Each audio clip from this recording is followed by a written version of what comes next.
विद्यार्थी मित्रांनो, तुम्ही असं म्हटलात की सर कथा खूपच छान आहे.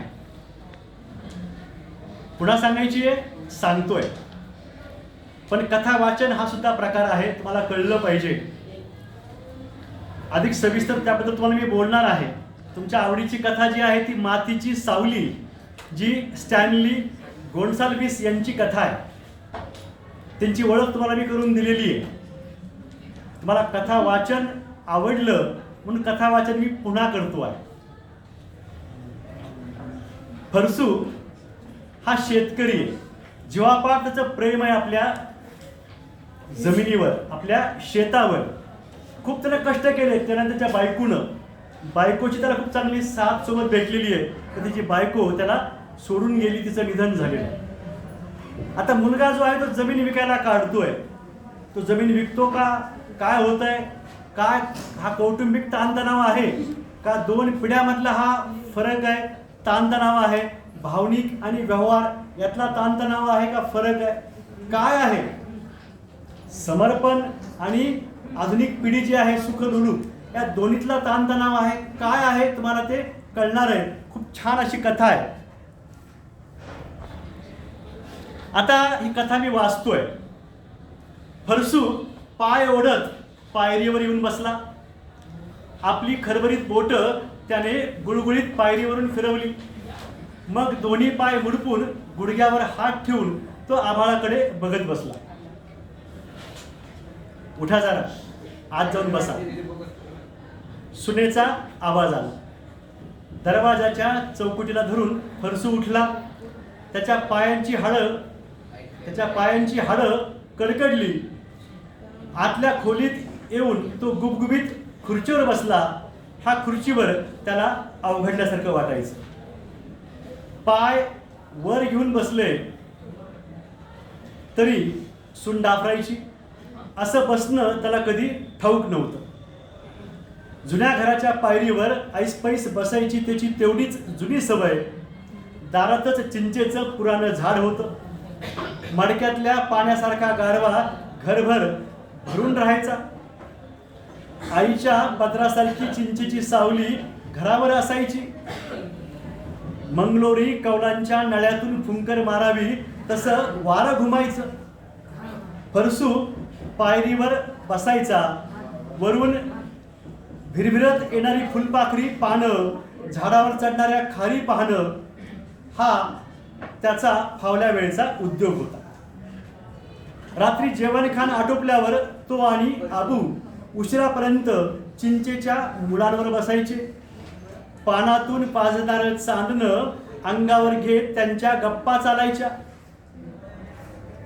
गुरढोरं, वाडी, गावकीतली प्रकरणं असे अनेक विषय. कधी मधी इथं इनुस मास्तर यायचे. पेपरात येणाऱ्या बातम्या ते सांगायचे. अमेरिकेत की कुठं घडणारी ती नवलं फरसू आणि आबू मोठ्या नवलाईनं ऐकायचे. चिंचेचा पाला खूप गोळा व्हायचा. फरसूच्या लेखी ते सारं खत होतं. पान न पान जमा करून तो वाडीत टाकायचा. या एका झाडाने त्याच्या जमिनीला अशी काळी कसदार बनवली होती की त्याला कधी खत विकत आणावं लागलं नाही. पावसाळ्यात हिरवीगार झालेली त्याची भातं पाहून गावकरी मनोमन जळायचे. भाताचं झळाळणारं सोनं घरात येऊन पडलं की वांगी, दुधी, कारली यांची लागवड व्हायची. फरसू व त्याची मंडळी पाठीचा कणा दुखेपर्यंत राबायची. त्याची विहीर सुद्धा तशीच पाणीदार होती. दुसऱ्या वितापर्यंत दूध देणाऱ्या गाईसारखी. भर वैशाखात सुद्धा तिला भरपूर पाणी असायचं.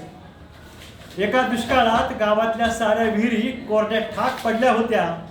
पण फरसूच्या विहिरीतील पाण्याला काही अंत नव्हता. फरसू म्हणायचा, बाप जाद्यांची कमाई र पोरांनो, त्यांचीच पुण्याई. ही बावडी नाही, नदी आहे नदी. कोणाया कामात खोडा घातला की तुमच्या नशिबाई. वाळू झाल्याशिवाय रेल का? मग या 1.5 एकरा या तुकड्यावर माझ्या घरातले उंदीर तरी जगतील का? त्या 1.5 एकराच्या तुकड्यावर त्याने 4 पोरं वाढवली. 3 पोरींची लग्न करून सासरी पाठवल्या. तिघींनाही गळे झाकतील एवढे दागिने करून घातले. मनू हा शेवटचा. फरसू 3री-4थीच्या पुढे गेला नव्हता. मनूला त्याने शिकवलं. कुठल्याशा इंग्रजी नावाच्या कंपनीत तो कामाला आहे.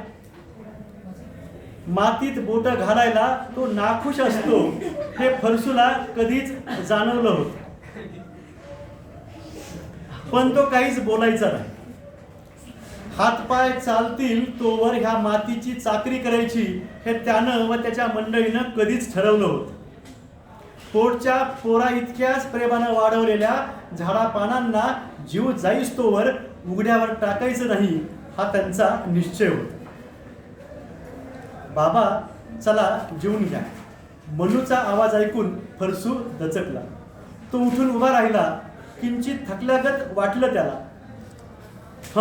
पूर्वी असे पाय भरून यायचे नाही.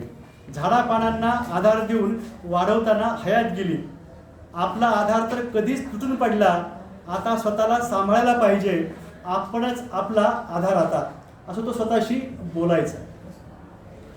काय स्वप्न बघत उभे राहतात कोण जाणे. अख्खा दिवस रांदीतच बसावं का आम्ही?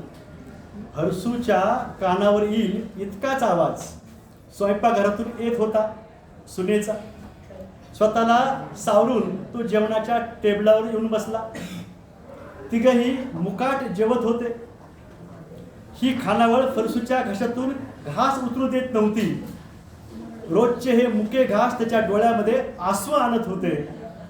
पूर्वी जुन्या घराच्या त्या अंधाऱ्या पडवीत जेवणं व्हायची.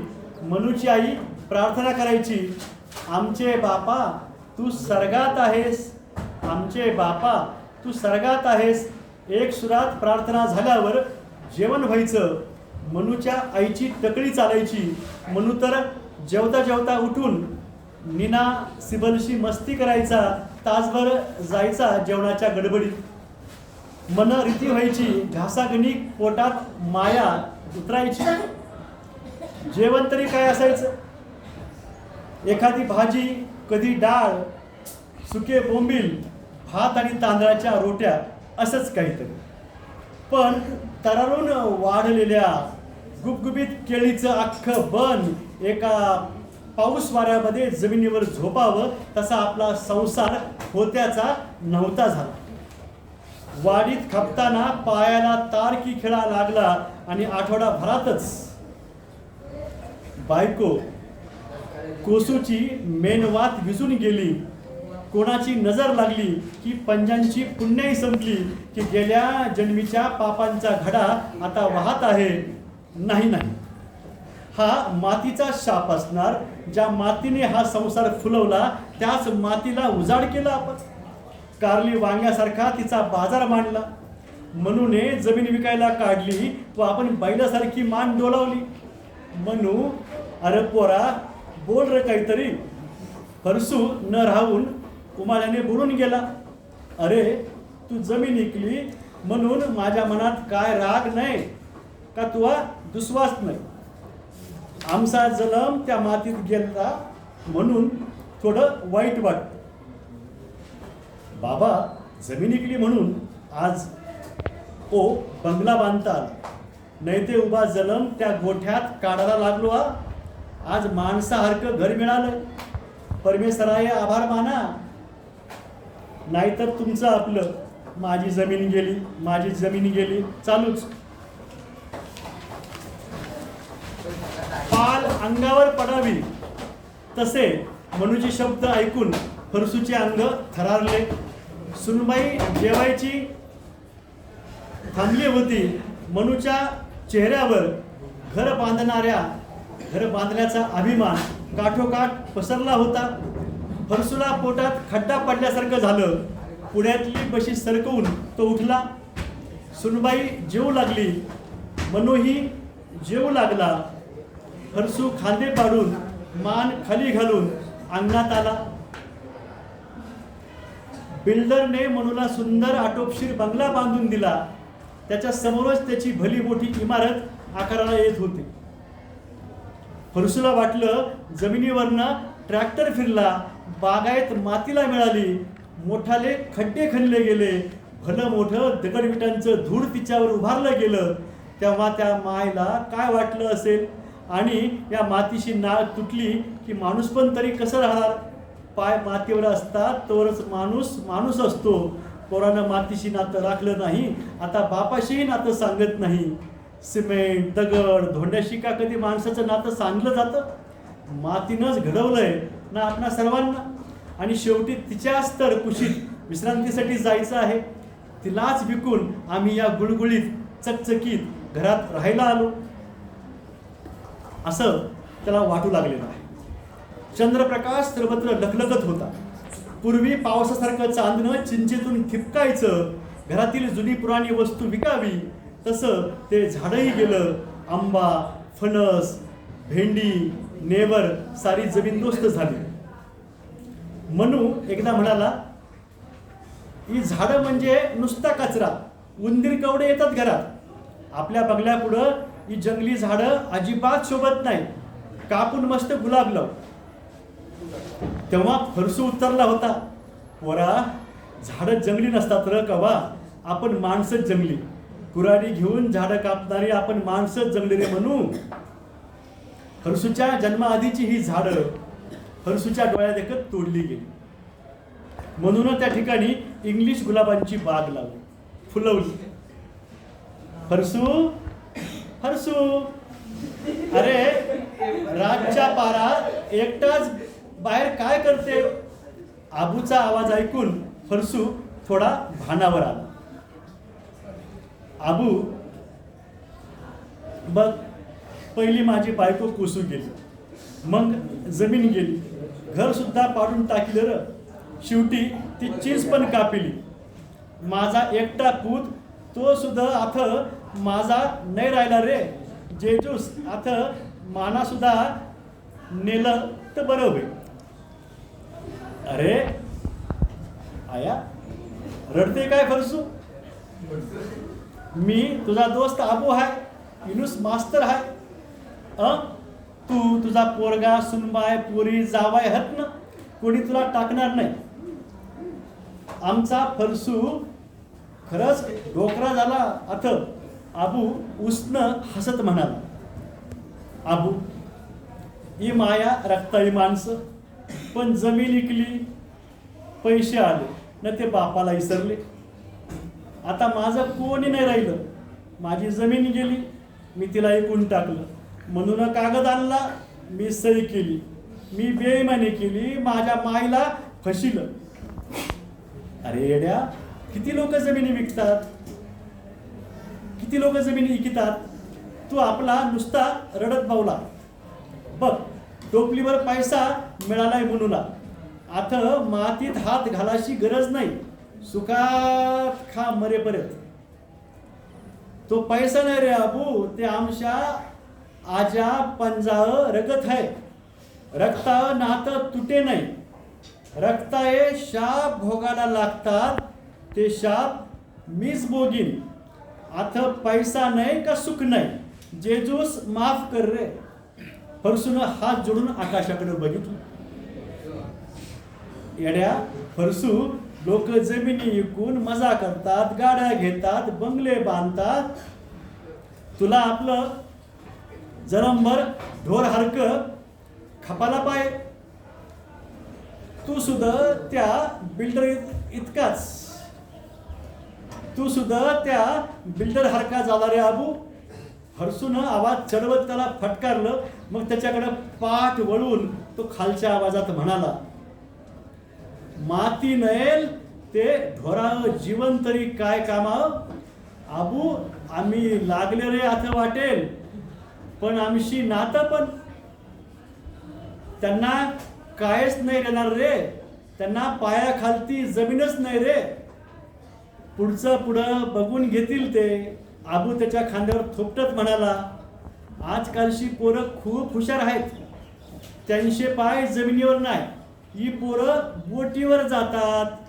विमानात जातात, अरबस्थानात, इंग्लंड, अमेरिका, कटे कटे गेल्यात पोरं आपली. चल तू, टाईम पण कावडा झाला, जा नीच. आबू निघून गेला. त्याची सावली मांजरीसारखी घुटमळत त्याच्या मागे गेली. फरसू पाठमोऱ्या आबूकडं पाहतच राहिला. अचानक त्याची नजर डावीकडे वळली. त्याच्या 1.5 एकराच्या तुकड्यातून ती भली मोठी इमारत कोंबासारखी वरवर येत होती. मंद चांदण्या प्रकाशात ते धूळ अकराळ विक्राळ भासत होतं. इमारतीची काळी ठिप्पूस सावली झाडं झुडपं सपाट केलेल्या शेताला कावटाळत सुस्तावल्यासारखी अस्ताव्यस्त पसरली होती. फरसूला वाटलं ही आपल्या मातीची सावली आहे. फरसूला वाटलं ही आपल्या मातीची सावली आहे.